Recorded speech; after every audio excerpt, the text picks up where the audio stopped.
Assalamualaikum warahmatullahi wabarakatuh. Kembali lagi bersama saya, Aisyah Sunafita.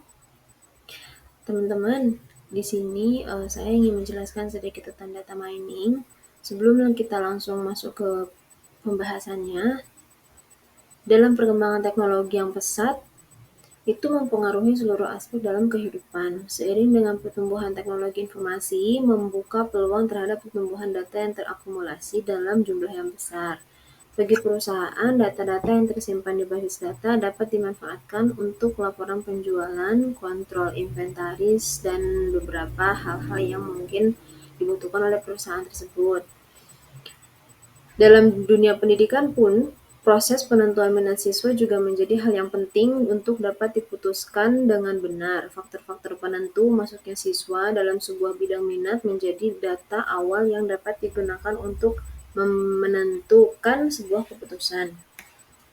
Serta dalam dunia medis, mendiagnosa sebuah penyakit adalah hal yang sangat sulit dilakukan.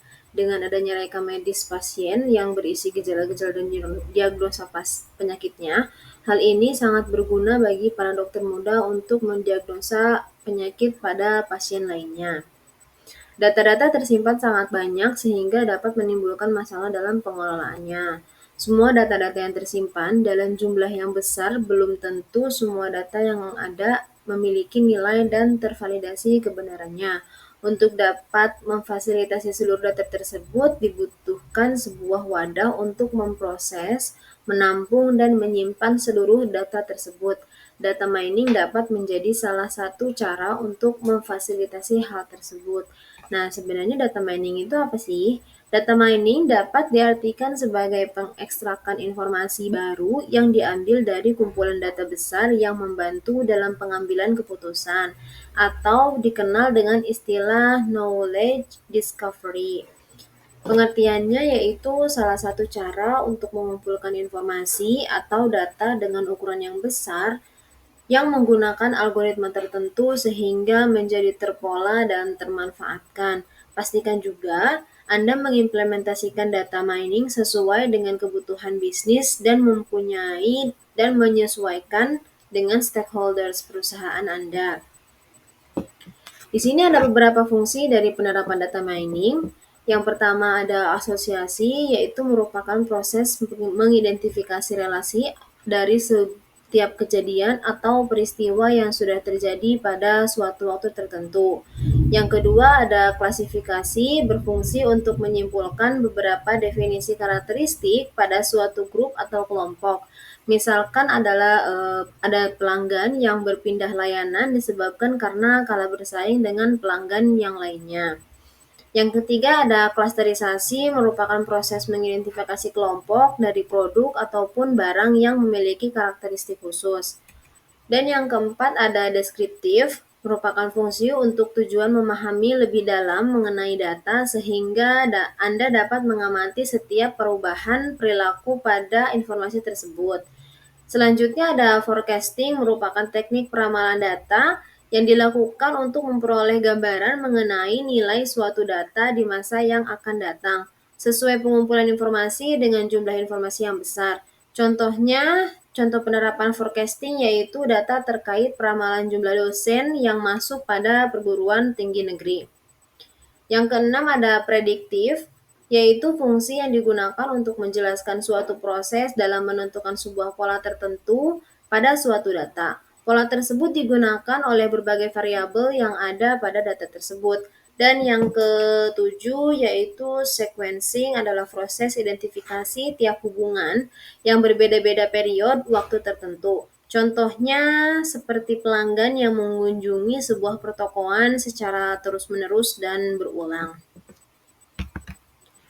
Posisi data mining dalam bisnis cerdas atau intelligent business, yaitu disimpulkan bahwa data mining adalah bidang yang sepenuhnya menggunakan apa yang dihasilkan oleh data warehouse bersama dengan bidang yang menangani pelaporan dan manajemen data. Sedangkan posisi data mining dalam berbagai disiplin ilmu yaitu mempengaruhi mempengaruhi bidang lain yang mempengaruhi data mining yaitu teknologi basis data yang mendukung penyediaan penyimpanan yang efisien, pengindeksan, dan pemroses query. Teknik komputasi paralel sering digunakan untuk memberikan kinerja yang tinggi untuk ukuran set data yang besar. Komputasi distribusi dapat digunakan untuk menangani masalah ketika data tidak dapat disimpan di suatu tempat. Kemudian di sini ada teknik penambangan data. Yang pertama ada teknik klasik, yaitu teknik yang digunakan adalah metode statistik. Merupakan satu cabang ilmu matematika yang mempelajari sekumpulan data beserta deskripsinya untuk dijadikan sebuah laporan informasi penting dan membuat keputusan yang tepat. Keuntungan dari menggunakan statistik ialah mampu menampilkan informasi terkait basis data secara lebih terstruktur dan user-friendly. Dan yang kedua ada teknik generasi berikutnya. Teknik yang termasuk generasi masa kini adalah decision tree, merupakan model prediktif yang mana menyerupai seperti pohon di setiap node dalam struktur pohon tersebut sudah mewakili pertanyaan untuk kebutuhan pengelompokan. Selanjutnya ada beberapa contoh penerapan konsep data mining. Yang pertama pada market analysis, data mining juga dapat dimanfaatkan untuk mendukung target pemasaran bisnis, CRM, cross-selling, dan segmentasi pasar customer.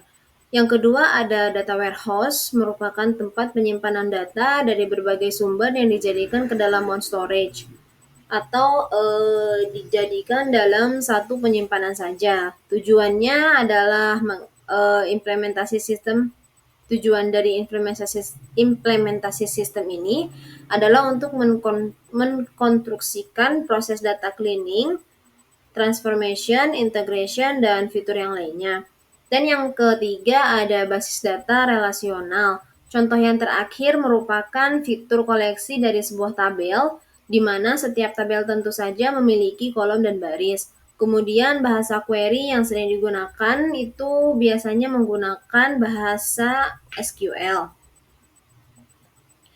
Jadi teman-teman, data mining itu bisa diartikan sebagai pengekstrakan informasi baru yang diambil dari kumpulan data besar yang membantu dalam pengambilan keputusan. Menurut Tan, data mining sebagai proses untuk mendapat informasi yang berguna dari gudang basis data yang besar pula. Nah, teman-teman, sekian penjelasan dari saya tentang data mining. Semoga bermanfaat. Kembali lagi bersama saya di video-video selanjutnya. Wassalamualaikum warahmatullahi wabarakatuh.